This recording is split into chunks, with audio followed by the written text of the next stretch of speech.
Mr. Speaker, just for the record, I wrote to the Prime Minister on the 22nd of December. I hadn't seen the sage advice at that stage, saying to him, if it indicated there should be a national lockdown, he should do it immediately and he'd have our full support. I'll put that in the public domain so people can just check the record. But, Mr. Speaker, more fundamentally, the Prime Minister says we took measures straight away, we put people into different tiers. The advice was a November-style lockdown is not enough. How on earth was putting people into a different tiered system an answer to the advice that was given? And isn't this the situation that every time there's a big decision to take, the Prime Minister gets there late? The next big decision is obvious. The current restrictions are not strong enough to control the virus. Stronger restrictions are needed.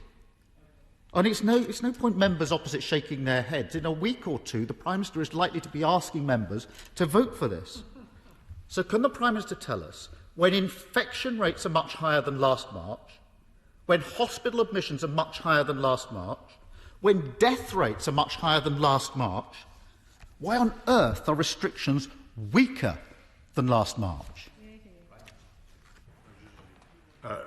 Mr. Speaker, we keep things under a constant review, and we will continue to do so. And certainly, if there is any need to toughen up restrictions, which I don't rule out, Mr. Speaker, we will of course come to this House. But perhaps, as is so often the case, the right honourable gentleman didn't listen to my earlier answer, because I pointed out to the House that actually the lockdown measures that we have in place, combined with the Tier 4 measures that we were using, are starting to show signs of some effect, and we must take account of that too, Mr. Speaker, because nobody can doubt the serious damage that is done by lockdowns to people's mental health, to jobs, to livelihoods as well. And, Mr. Speaker, if to listen to the right honourable gentleman over the last 12 months, you'd think he had absolutely no other policy except to plunge this country into 12 months of lockdown. And as for coming too late to things, Mr. Speaker, I think it was only a few weeks ago that he was attacking the vaccine task force.